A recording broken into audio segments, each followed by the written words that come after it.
भगवान की जय। बोल श्री रामचंद्र भगवान की जय हो। चतुर्थम सर्गा किष्किंधा कांड। समुद्र की विशालता देखकर विषाद में पड़े हुए वानरों को आश्वासन दे अंगद उनसे पृथक पृथक समुद्र लंकन के लिए उनकी शक्ति को पूछ रहे हैं। अंगद आख्याताग्रधाराजेन समतुल्या प्रवंग महा संगतः प्रीति संयुक्ता विनेदुः सिंह विक्रमः। गद्राज संपाति के इस प्रकार कहने पर सिंह के समान पराक्रमी सभी बानर बड़े प्रसन्न हुए, परस्पर मिलकर उछल उछल कर गर्जने लगे। संपाति वचनम श्रुत्वा हरयो रावणक्षयं हृष्टा सागर मा जगमुः सीता दर्शन कांक्षिणा। संपाति की बातों को रावण के निवास स्थान तथा उसके भावी विनाश की सूचना मिली थी। उन्हें सुनकर हर्ष से भरे हुए सभी वानर सीता जी के दर्शन की इच्छा मन में सीता की दर्शन की इच्छा मन में लिए हुए समुद्र के तट पर आ गए। अभिगम्य तु तम देशम दादुरसी भीम विक्रमा क्रस्तं लोकस्य महता प्रतिबिंबमावाये स्थितम। उन भयंकर पराक्रमी वानरों से उस देश में पहुंचकर समुद्र को देखा जो उस विराट विश्व के संपूर्ण पितृबिंब की भांति स्थित था। दक्षिणस्य समुद्रस्य समासाद्योत्तरां दिशं सन्निवेशं ततश्चाकुः वीरा महाबला। दक्षिण समुद्र के उत्तर तट पर जाकर उन महाबली वानर वीरों ने डेरा डाल दिया। प्रसूतामिव चान्यत्र क्रीडन्तामिव चान्यथा क्वचित् पर्वता मात्रैश्च जलराशिभिरावृतम्। वो समुद्र कहीं तो तरंगहीन एवं शांत होने के कारण सोया हुआ सा जान पड़ता था, अन्यत्र जहाँ थोड़ी थोड़ी लहरें उठ रही थीं वहाँ वो क्रीड़ा करता सा प्रतीत होता था। दूसरे स्थलों में जहाँ उतार तरंगे उठती थी वहाँ पर्वत के बराबर जलराशियों से आवृत दिखाई देता था।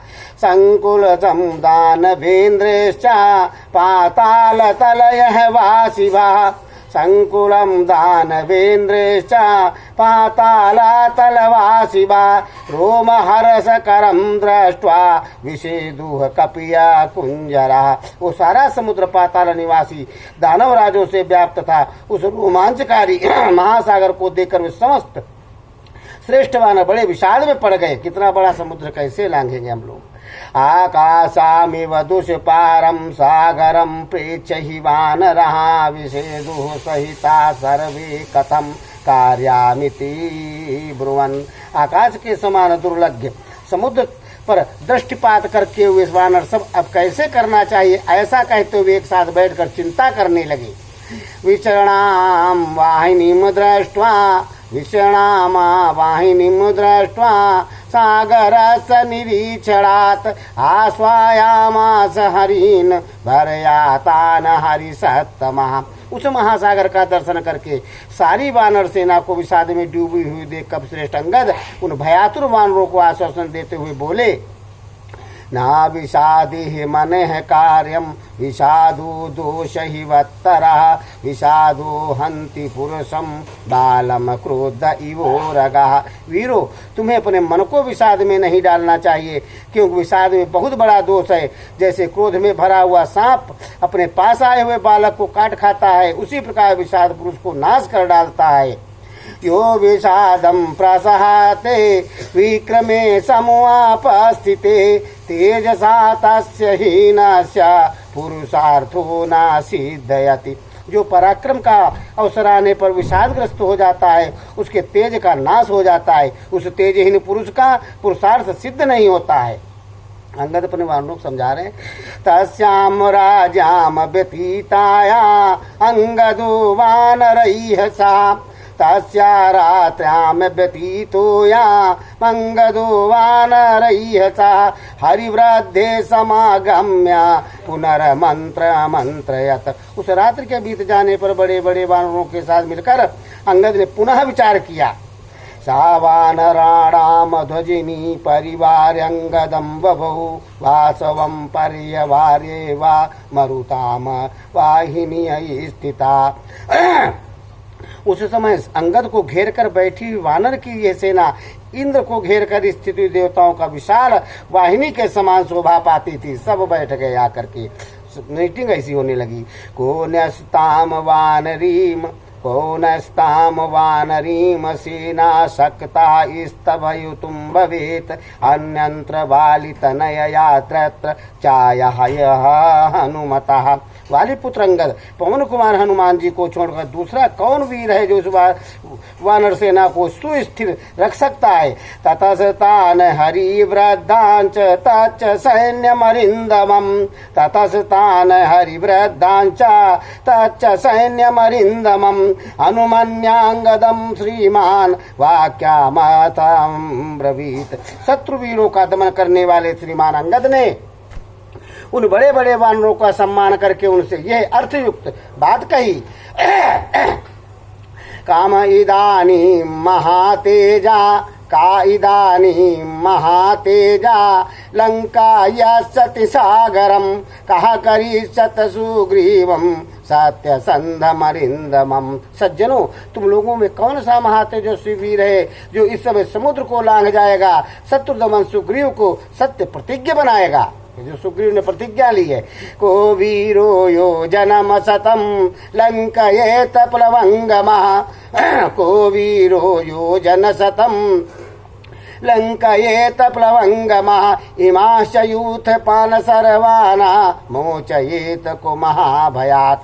कौन वीर वानर जो 100 योजन को लांघ सकेगा और कौन इन समस्त युद्धपतियों को महान भय से मुक्त कर पाएगा। कस्य प्रसादाद दारांच पुत्राश्चै ग्रहणानि च कस्य प्रसादाद दारांच पुत्राश्चैय ग्रहणानि च इतो निवृता पश्येमा सिद्धार्था सुखिनो वयम। किसके प्रसाद से हम लोग सफल मनोरथ एवं सुखी होकर यहाँ से लौटेंगे और घर घर तथा स्त्री पुत्रों का मुख देख सकेंगे। कुछ लौट सकेंगे, कुछ नहीं लौट सकेंगे कह रहे। कस्य प्रसादाद रामं च लक्ष्मणं च महाबलम् अभिगच्छेम सहर्षा सुग्रीवं च बनोकसम। किसके प्रसाद से हम लोग हर्षोफुल्ल होकर श्री राम, महाबली, लक्ष्मण और वानर वीर सुग्रीव के पास चल सकेंगे। यदि काचित् समर्थो च सागर प्लवने हरि साददाहित्वा न शीघ्रं पुण्यममाभिय दक्षिणाम। यदि तुम लोगों में कोई वानर वीर समुद्र को लांघ जाने में समर्थ हो तो ये शीघ्र ही हमें यहाँ परम पवित्र अभय दान दे दे। अंगदस्य वचः श्रुत्वा न कश्चित् किंचिद ब्रवीत अंगदस्य वचः श्रुत्वा न कश्चित् किंचिदं ब्रवीत स्तिमति वा भवत सर्वासा तत्र हरिवाहिनी। अंगद की यह बात सुनकर कोई कुछ नहीं बोला। ये सारी वानर सेना वहाँ जड़वत स्थिर हो गए। बोलो जस के तस जहाँ लोग सब खड़े हो गए। जब ये कहा पुनरेवांगद प्राहतान हरिन हरिय सत्तमा पुनरेवांगद प्राहतान हरिन हरिय सत्तमा सर्वे बलवंताम श्रेष्ठा भवन्तो दृढ़य विक्रमा व्यापदेश कुले जाता पूजिता अप्यभिचणाशाह। तब वानर से अंगद ने पुनः उनसे सबसे पूछा, बलवानों, श्रेष्ठ वानरों, तुम सब लोग दृढ़ता पूर्वक पराक्रम पकड़ करने वाले हो। तुम्हारा जन्म कलंक रहित है, उत्तम कुल में हुआ है, इसके लिए तुम्हारी बारंबार प्रशंसा हो चुकी है। नहीं वो गमने भंगा कदाचित कास्याचिद भवेत नहीं वो गमने भंगा कदाचित कास्याचिद भवेत ऊर्ध्वं यास्य या शक्ति प्लवने प्लवगर्षभा। श्रेष्ठ वानरों, तुम लोगों में कभी किसी को भी गति नहीं रुकती है। श्रेष्ठ वानरों, तुम लोगों में कभी किसी की भी कोई गति नहीं रुकती है, इसलिए समुद्र को लांघने में जिसकी जितनी शक्ति हो वो सब बतावे।